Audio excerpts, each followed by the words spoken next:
April 17కి సంబంధించిన కొన్ని ముఖ్యమైన మరియు లేటెస్ట్ కరెంట్ అఫైర్స్ అయితే ఉన్నాయి. వీడియో కనుక మీకు యూస్ఫుల్ ఉంటే తప్పనిసరిగా వీడియోను లైక్ అయితే చేయండి.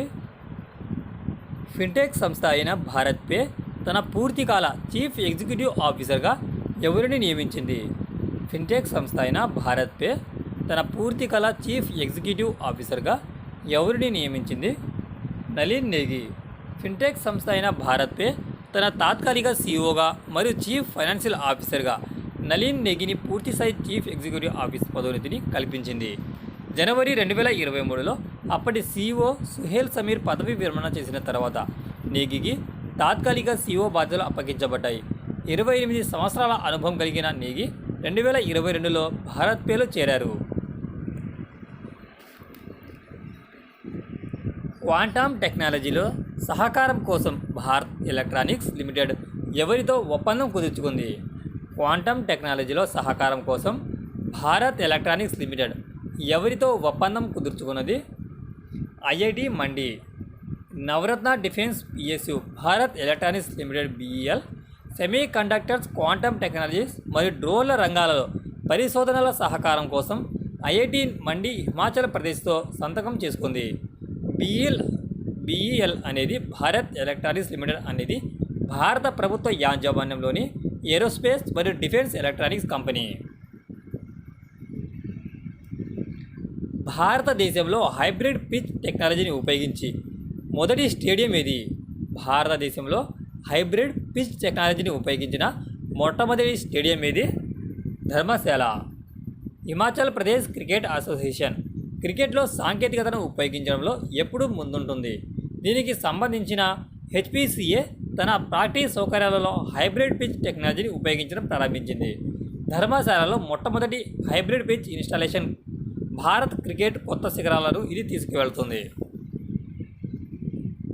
Legendary left arm spinner Derek Underwood ఇటీవల కన్నుమూశారు. ఆయన ఏ దేశానికి చెందిన cricketer? Legendary left armer spinner Derek Underwood ఇటీవల కన్నుమూశారు. ఆయన ఏ దేశానికి చెందిన క్రికెటర్? ఇంగ్లాండ్లో అత్యధిక వికెట్లు తీసిన left arm spinner Derek Underwood ఇటీవల కన్నుమూశారు. ఇంగ్లాండ్ తరపున 86 టెస్ట్ మ్యాచ్లు ఆడి 297 వికెట్లు తీశాడు. అండర్వుడ్ 676 ఫస్ట్ క్లాస్ క్రికెట్ మ్యాచ్లో 2465 వికెట్లు తీశాడు. అండర్వుడ్ 2008లో మెరీల్బోర్న్ క్రికెట్ క్లబ్ అధ్యక్షుడిగా పనిచేశారు. అదేవిధంగా 2009లో ఆయన ఐసీసీ హాల్ ఆఫ్ ఫేమ్లో కూడా ప్రవేశించారు. ఇటీవల వార్తల్లో నిలిచిన అగ్నిపర్వత సుడి వలయాలను విడుదల చేసిన ఏట్నా అగ్నిపర్వతం ఎక్కడ ఉంది? ఇటీవల వార్తల్లో నిలిచిన అగ్నిపర్వత సుడి వలయాలను విడుదల చేసిన ఏట్నా అగ్నిపర్వతం ఎక్కడ ఉన్నది? ఇటలీ. ఏట్నా పర్వతం ఇటలీలోని సిసిలీ తూర్పు తీరంలో ఉన్న ఒక క్రియాశీల స్ట్రాటో వోల్కనో.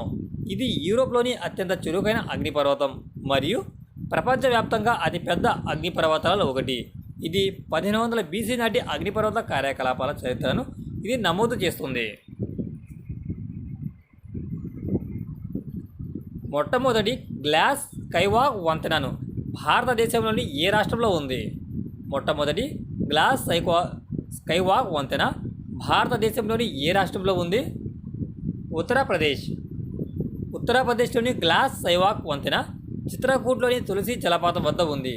ఇది సహజ పరిసరాలతో మిళితమయ్యేలా రూపొందించబడింది మరియు ఈ ప్రాంతంలో పర్యావరణ పర్యాటకానికి దోహదపడే అద్భుతమైన విశాల దృశ్యాలను ఇది అందిస్తుంది.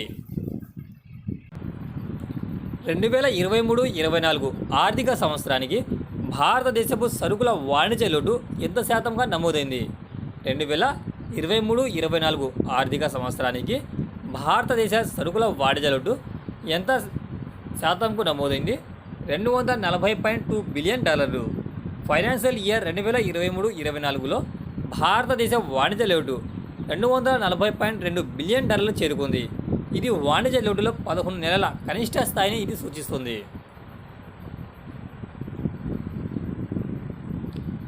మార్చి 2024 నాటికి భారతదేశ టోకు ధరల సూచికలో ద్రవ్యోల్బణం రేటు ఎంత శాతంగా ఉంది?